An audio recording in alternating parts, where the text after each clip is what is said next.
राधे राधे। स्वागत है आप सभी का आपके अपने YouTube channel bright future Hindi classes में। आशा है कि आप सब स्वस्थ होंगे। मैं आज फिर से आपके लिए 25 प्रश्नों की 18 नंबर की सीरीज़ लेकर आई हूँ। ये प्रश्न आपके हिंदी विषय से जो भी स्टूडेंट्स तैयारी कर रहे हैं, चाहे एलटी की कर रहे हैं या प्रवक्ता की, तो उनके लिए बहुत ही ज़्यादा महत्वपूर्ण रहने वाले हैं ये प्रश्न।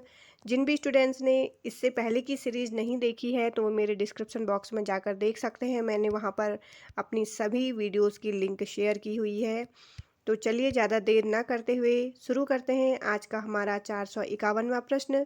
और जो भी नए हैं वो मेरे चैनल को सब्सक्राइब करिए ताकि आपको मेरी आने वाली हर एक वीडियो आसानी से मिल सके। तो चलिए शुरू करते हैं। हमारा प्रश्न है, निम्न रचनाओं में से नरेश मेहता की कौन सी रचना है? तो इसके ऑप्शन देखिए, कलिराज की सभा, सूखी डाली, खंडित यात्राएं। चौथा नंबर है ऑप्शन का कोर्ट मार्शल। तो इसका जो सही आंसर है वो है ऑप्शन नंबर सी, खंडित यात्राएं। ये नरेश मेहता की रचना है। और इसके अलावा देखिए, कलिराज की सभा ये है बालकृष्ण भट्ट की, सूखी डाली ये है उपेंद्र नाथ अश्क जी की, कोर्ट मार्शल है स्वदेश दीपक की रचना। ये चारों ही रचनाएं बहुत ही ज़्यादा इम्पोर्टेंट हैं। ये पिछले एग्ज़ाम में अक्सर पूछे गए हैं या इनके आने की संभावना ज़्यादा रहती है। अगला प्रश्न देखिए, प्रकाशन वर्ष के अनुसार जयशंकर प्रसाद के नाटकों का सही अनुक्रम है। तो हमें जयशंकर प्रसाद के जो नाटक हैं उनका सही अनुक्रम बताना है इसमें प्रकाशन वर्ष के अनुसार। इसके ऑप्शन हैं स्कंदगुप्त, ध्रुव स्वामिनी, अजात शत्रु, राजश्री। दूसरा ऑप्शन है ध्रुव स्वामिनी, राजश्री, स्कंदगुप्त, अजात शत्रु। अगला ऑप्शन है इसमें अजात शत्रु, ध्रुव स्वामिनी, राजश्री, स्कंदगुप्त। और चौथा ऑप्शन है राजश्री, अजात शत्रु, स्कंदगुप्त, ध्रुव स्वामिनी। तो इसका जो सही आंसर है, जो सही क्रम में लगे हुए हैं, वो है ऑप्शन नंबर डी, राजश्री, अजात शत्रु, स्कंदगुप्त और ध्रुव स्वामिनी। हम इनका जो रचनाकाल है उन्हें भी देख लेते हैं। तो राजश्री का है 1915 ईस्वी, अजात शत्रु का है 1922 ईस्वी, स्कंदगुप्त 1928 ईस्वी और ध्रुव स्वामिनी का है 1933 ईस्वी। कभी कभी एग्ज़ाम में इन रचनाओं के अलग से भी रचनाकाल पूछे जाते हैं, तो आप इन सभी को नोट भी कर सकते हैं। अक्सर ध्रुव स्वामिनी का पूछा जाता है जिसका 1933 है। अगला प्रश्न देखिए, इसमें नाटक और नाटककार का एक युग्म अशुद्ध है, तो उसे हमें बताना है कि कौन सा अशुद्ध है। ए ऑप्शन करबला, प्रेमचंद्र के द्वारा लिखा गया है नाटक। नदी प्यासी थी, धर्मवीर भारती। रति का कंगन, सुरेंद्र वर्मा। और चौथा ऑप्शन है अंजो दीदी, विष्णु प्रभाकर। तो जो अशुद्ध ऑप्शन है वो है ऑप्शन नंबर डी, अंजो दीदी, विष्णु प्रभाकर। ये विष्णु प्रभाकर जी का ना होकर किसके द्वारा लिखित है? ये उपेंद्र नाथ अश्क जी द्वारा रचित नाटक है। अगला प्रश्न देखिए, लाला श्रीनिवास दास की रचनाएं हैं। इसके ऑप्शन देखिए, प्रहलाद चरित, रणधीर प्रेम मोहिनी, नियम निर्घोष, कीर्ति केतु। और इसमें जो विकल्प हैं देखिए, पहला विकल्प है, पहला और दूसरा ये सही है इनकी रचनाएं। और दूसरा ऑप्शन कहता है कि दूसरी और तीसरी रचनाएं इनकी हैं। सी ऑप्शन में तीसरी और चौथी रचनाएं इनकी हैं। और डी ऑप्शन है पहली और चौथी रचनाएं इनकी हैं। तो इसका जो सही आंसर है वो है ऑप्शन नंबर ए, पहली और दूसरी रचनाएं लाला श्रीनिवास दास की हैं। प्रहलाद चरित और रणधीर प्रेम मोहिनी ये दोनों रचनाएं लाला श्रीनिवास दास द्वारा रचित हैं। अगला प्रश्न देखिए, भारत दुर्दशा के आखिरी अंक में भारत भाग्य क्या करता है? तो इसके जो ऑप्शन हैं, भारत को जगाता है, भारत के हतभाग्य पर क्रोधित होता है, घायल भारत को छोड़कर चला जाता है, भारत के सीने में कटार से आघात करता है। तो इसका जो सही आंसर है वो है ऑप्शन नंबर ए, भारत को जगाता है। देखिए इसमें यहाँ पर हम थोड़ी इसकी व्याख्या भी देखेंगे। भारत दुर्दशा के आखिरी अंक में भारत भाग्य भारत को जगाता है।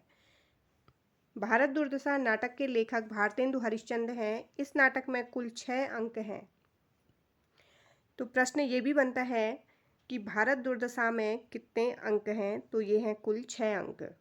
6वें अंक में भारत भाग्य नामक केवल एक पात्र का संवाद एवं कार्य व्यापार चित्रित है। भारत भाग्य का लंबा गीतात्मक संवाद भारत के गौरवमय अतीत एवं दुखद वर्तमान दोनों को समेटता है। भारत भाग्य का आत्माधिकार कारुणिक है। अंततः वह छाती में चाकू भोंक कर आत्महत्या कर लेता है। अगला प्रश्न देखिए, सबसे बड़ा आदमी किसके द्वारा लिखित ये एकांकी है? इसके ऑप्शन हैं उपेंद्र नाथ अश्क, सेठ गोविंद दास, डॉक्टर राम कुमार वर्मा, चौथा ऑप्शन है भगवती चरण वर्मा। तो ये जो एकांकी है सबसे बड़ा आदमी, इसके एकांकीकार हैं ऑप्शन नंबर डी भगवती चरण वर्मा। इनके देखिए अन्य एकांकियाँ हैं मैं और केवल मैं। दूसरे एकांकी हैं इनकी दो कलाकार। तो ये इनकी अन्य प्रमुख एकांकियाँ हैं, आप इन्हें भी नोट कर सकते हैं। करबला नाटक किसके द्वारा लिखा गया है? इसके ऑप्शन देखिए लाला भगवान दीन, मिश्र बंधु, अमृतलाल चतुर्वेदी, प्रेमचंद जी। तो करबला जो नाटक है ये बहुत प्रसिद्ध नाटक रहा है। ये है option number D Premchand ji का। अगला प्रश्न देखिए, निम्न में से कौन सा विष्णु प्रभाकर द्वारा रचित नाटक नहीं है? इसके ऑप्शन है हत्या के बाद, अंधी गली, डॉक्टर, नव प्रभात। तो इसका जो सही आंसर है जो विष्णु प्रभाकर द्वारा रचित नहीं है वो है ऑप्शन नंबर बी अंधी गली। अंधी गली विष्णु प्रभाकर का न होकर ये किसका है? उपेंद्र नाथ अश्क जी का ये एकांकी है।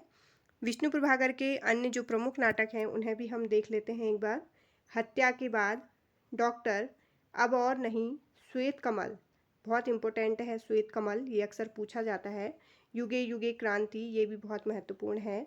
सत्ता के आर पार, टूटते परिवेश भी अक्सर पूछा जाता है। तो ये सभी विष्णु प्रभाकर के नाटक हैं। अगला प्रश्न देखिए, औरंगजेब की आखिरी रात एकांकी के लेखक कौन है? मोस्ट इम्पोर्टेंट ये क्वेश्चन है।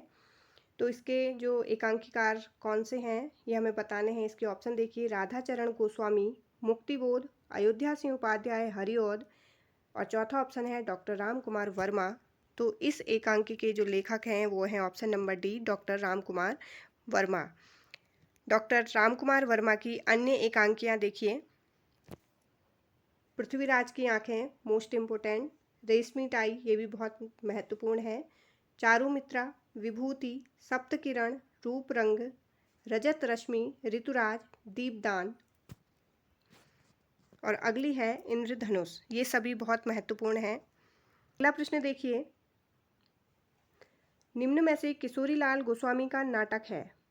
इसके ऑप्शन देखिए चंद्रावली, प्रेम जोगनी, मयंक मंजरी, तप्ता संवरण। तो इसका जो सही आंसर है वो है ऑप्शन नंबर सी मयंक मंजरी। ये किशोरीलाल गोस्वामी जी का नाटक है। मयंक मंजरी किशोरीलाल गोस्वामी का नाटक है। इनके अन्य नाटकों में प्रणयिनी परिणय, चौपट चपेट अक्सर पूछा जाता है। तो ये किशोरीलाल गोस्वामी जी द्वारा रचित नाटक है। जबकि चंद्रावली एवं प्रेम जोगनी ये भारतेंदु जी द्वारा रचित है, और तप्ता संवरण लाला श्रीनिवास दास जी द्वारा रचित नाटक हैं। इनके आप रचनाकाल भी देख लीजिए। अगला प्रश्न देखिए, अंधा युग में युयुत्सु की चिंता क्या है? इसके ऑप्शन हैं अन्याय का प्रतिकार, पांडव पक्ष में चले जाने को लेकर पश्चाताप, मानव भविष्य की रक्षा, और चौथा है शाप मुक्ति। तो इसका जो सही आंसर है वो है ऑप्शन नंबर सी मानव भविष्य की रक्षा। अगला प्रश्न है, विष्णु प्रभाकर के रसोई घर में प्रजातंत्र नामक एकांकी में क्या है? तो ये विष्णु प्रभाकर जी का ये एकांकी है। तो इसमें किस आधार पर इसकी रचना की गई है? पहला है निराशा, दूसरा है व्यंग, सी है उत्साह, और डी है क्षोभ। तो इसका जो सही आंसर है वो है ऑप्शन नंबर बी व्यंग। एक ये व्यंग प्रधान एकांकी है इनकी। रसोई घर में प्रजातंत्र विष्णु प्रभाकर की व्यंग प्रधान एकांकी है। विष्णु प्रभाकर ने बंगला साहित्यकार शरत चंद्र की जीवनी आवारा मसीहा नाम से लिखी थी, जो उनकी ख्याति का एक प्रमुख आधार है। इनकी प्रमुख अन्य रचनाएं जो एकांकियां हैं वो हैं प्रकाश और परछाई, क्या वह दोषी था, 10 बजे रात, इंसान, ये रेखाएं, ये दायरे, ये सभी विष्णु प्रभाकर जी के एकांकी हैं। अगला प्रश्न देखिए, हिंदी का पहला नाटक किसे माना जाता है? इसके ऑप्शन है प्रबोध चंद्रोदय, शकुंतला, कलि कौतुक रूपक, आनंद रघुनंदन। तो इसका जो सही आंसर है वो है ऑप्शन नंबर डी, आनंद रघुनंदन। अगला प्रश्न है, यहाँ रहना मना है नाटक संग्रह किस रचनाकार का है? इसके ऑप्शन है महादेवी वर्मा, श्रीधर पाठक, जयशंकर प्रसाद, ममता कालिया। तो इसका जो सही आंसर है वो है ऑप्शन नंबर डी, ममता कालिया। यहाँ रहना मना है ममता कालिया जी द्वारा रचित नाटक है ये। और इनका जो अन्य नाटक है आप न बदलेंगे, वर्ष 2017 में ममता कालिया को इनके उपन्यास दुखम सुखम के लिए व्यास सम्मान भी प्राप्त हुआ है। तो ये मोस्ट इम्पोर्टेंट पॉइंट है कि ममता कालिया को किस वर्ष व्यास सम्मान प्राप्त हुआ, ये है 2017 में, और किस उपन्यास के लिए, दुखम सुखम के लिए। अगला प्रश्न देखिए, स्वर्ग की झलक व अंधी गली के लेखक इनमें से कौन है? इसके ऑप्शन हैं उपेंद्र नाथ अश्क, उदय शंकर भट्ट, वृंदावन लाल वर्मा, लक्ष्मी नारायण मिश्र। तो स्वर्ग की झलक और अंधी गली, इसके लेखक हैं ऑप्शन नंबर ए, उपेंद्र नाथ अश्क। बहुत इंपॉर्टेंट ये दोनों ही नाटक हैं।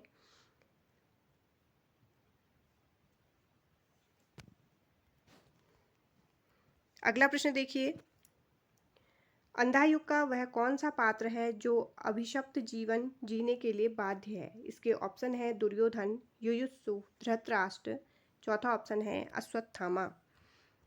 तो इसका जो सही आंसर है वो है ऑप्शन नंबर डी, अश्वत्थामा। अंधा युग जो कि 1955 ईस्वी में लिखा गया है, धर्मवीर भारती द्वारा रचित एक गीति नाट्य है। अंधा युग का कथानक महाभारत युद्ध के अंतिम दिन पर आधारित है। बहुत मोस्ट इम्पोर्टेंट ये पॉइंट है कि अंधा युग का जो कथानक है वो महाभारत के का जो युद्ध हुआ था उसके किस दिन पर आधारित था, ये कितने दिन के को आधार बनाया गया था इसकी रचना के लिए। तो ये महाभारत का जो युद्ध हुआ था उसके अंतिम दिन पर ये आधारित है। इसमें युद्ध और उसके बाद की समस्याओं और मानवीय महत्वाकांक्षा को प्रस्तुत किया गया। अंधा युग के जो प्रमुख पात्र हैं उन्हें भी आप देख लीजिए, अश्वत्थामा, गांधारी, धृतराष्ट्र, कृतवर्मा, संजय, विदुर, युधिष्ठिर, युयुत्सु, कृष्ण, ये सभी अंधा युग के प्रमुख पात्र हैं। अक्सर पात्रों पर आधारित प्रश्न भी पूछे जाते हैं। अगला प्रश्न है, प्रकाश और परछाई किस एकांकीकार की रचना है? इसके ऑप्शन है धर्मवीर भारती, विष्णु प्रभाकर, बेचन शर्मा उग्र, हरिकृष्ण प्रेमी। तो ये बहुत महत्वपूर्ण एकांकी है, ये है option number B, Vishnu Prabhakar की। अगला प्रश्न है, चंद्रगुप्त नाटक का रचनाकाल क्या है? इसके ऑप्शन है सन 1945, दूसरा ऑप्शन है 1975, सी ऑप्शन है 1820 और डी है 1931। तो चंद्रगुप्त का जो रचनाकाल है ये भी पूछा जाता है, तो इसका रचनाकाल है ऑप्शन नंबर डी, सन 1931। चंद्रगुप्त नाटक का जो प्रकाशन वर्ष है वो 1933 ईस्वी में अभिनव चंद्रगुप्त के नाम से किया गया था। चंद्रगुप्त नाटक के प्रमुख पात्र, इसमें पुरुष पात्र देखिए, चंद्रगुप्त, चाणक्य, सक्टार, सिंहरण, आम्भीक, राक्षस, पर्वतक, शैल्युकस। स्त्री पात्र जो हैं इसमें कार्नेलिया, कल्याणी, एलिस, मालविका, अलका, सुवासिनी। और जयशंकर प्रसाद के अन्य नाटक देखिए, सज्जन, कल्याणी परिणय, करुणालय, प्रायश्चित, राजश्री, अजातशत्रु, जन्मेजय का नाग यज्ञ, स्कंदगुप्त और ध्रुव स्वामिनी। इन सब का आप रचनाकाल भी देख लीजिए। अगला प्रश्न देखिए, अग्निलीक काव्य नाटक कृति की रचनाकार हैं। इसके ऑप्शन देखिए, लक्ष्मी नारायण लाल, सेठ गोविंद दास, भारत भूषण अग्रवाल, चौथा ऑप्शन है नरेश मेहता। तो इसका जो सही आंसर है वो है option number C, Bharat Bhushan Agrawal. अग्निलीक का जो विषय है वो राम के जीवन चरित्र पर आधारित है ये।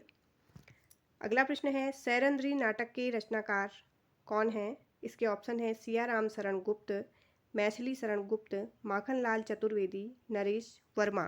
तो सैरंध्री जो नाटक है इसके रचनाकार हैं option number B Maithili Sharan Gupt. इनकी अन्य रचनाएं देखिए, रंग में भंग, राजा प्रजा, वन वैभव, विकट भट, विरहिणी, ब्रजांगला, वैतालिक, शक्ति, स्वदेश, हिडिंबा। ये सभी मैथिली शरण गुप्त की रचनाएं हैं और इनमें से विकट भट अक्सर पूछी जाती है। अगला प्रश्न देखिए, कलि कौतुक रूपक के रचयिता कौन है? इसके ऑप्शन है भारतेंदु हरिश्चंद्र, प्रताप नारायण मिश्र, बालकृष्ण भट्ट, बाल मुकुंद गुप्त। तो इसके जो रचनाकार हैं वो हैं ऑप्शन नंबर बी। कलि कौतुक रूपक के जो रचनाकार हैं वो हैं प्रताप नारायण मिश्र जी। और इनकी अन्य रचनाएं देखिए, प्रेम पुष्पावली, मन की लहर, लोकोक्ति शतक, श्रृंगार विलास, हर गंगा। अगला प्रश्न देखिए, चंद्रगुप्त नाटक में किस चरित्र की बात पर प्रतिक्रिया व्यक्त करते हुए चाणक्य ने कहा था, मेरे पास पाणिनि में सिर खपाने का समय नहीं, भाषा ठीक करने से पहले मैं मनुष्यों को ठीक करना चाहता हूँ। तो चंद्रगुप्त ने ये कथन किस चरित्र की बात पर प्रतिक्रिया व्यक्त करते हुए कहा था? इसके ऑप्शन है राक्षस, सिंहरण, शक्टार या वररुचि। तो इसका जो सही आंसर है वो है ऑप्शन नंबर डी वररुचि। अगला प्रश्न देखिए, इसमें नाटकों और उनके रचयिताओं से संबंधित एक युग्म सही नहीं है वो हमें बताना है। इसके ऑप्शन देखिए, अज्ञातवास द्वारिका प्रसाद मिश्र जी द्वारा लिखित है, कामना जयशंकर प्रसाद जी द्वारा, वरमाला गोविंद वल्लभ पंत जी और करबला उदय शंकर भट्ट। तो इसका जो सही आंसर है वो है option number D Karbala Uday Shankar Bhatt.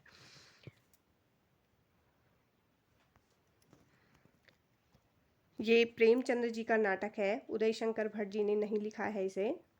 ये है प्रेमचंद्र जी द्वारा रचित नाटक। अगला प्रश्न है, मोहन राकेश के अपूर्ण नाटक पैर तले की जमीन को किसने पूरा किया? इसके ऑप्शन है अनीता राकेश, दूसरा ऑप्शन है इसमें कमलेश्वर, तीसरा है श्याम नंद जालान, चौथा है सुरेंद्र वर्मा। तो मोहन राकेश जी द्वारा जो अपूर्ण नाटक है पैर तले की जमीन, इसे पूरा किया है ऑप्शन नंबर बी कमलेश्वर जी ने। अगला प्रश्न देखिए, किस एकांकीकार ने अतीत गौरव को प्रस्तुत करते हुए राष्ट्रीयता और देश प्रेम की भावना जगाने का प्रयास किया? इसके ऑप्शन हैं डॉक्टर राम कुमार वर्मा, बी है भुवनेश्वर, सी है जगदीश चंद्र माथुर और डी ऑप्शन है उपेंद्र नाथ अश्क। तो इसका सही आंसर है option number A doctor Ram Kumar Verma ji. तो ये आज की हमारी सीरीज के 25 महत्वपूर्ण प्रश्न हो चुके हैं। तो मैं इसके आगे की सीरीज में इससे आगे के जो महत्वपूर्ण 25 प्रश्न हैं वो लेकर आऊँगी। मिलते हैं मेरी अगली वीडियो में, तब तक के लिए जय हिंद जय भारत, धन्यवाद।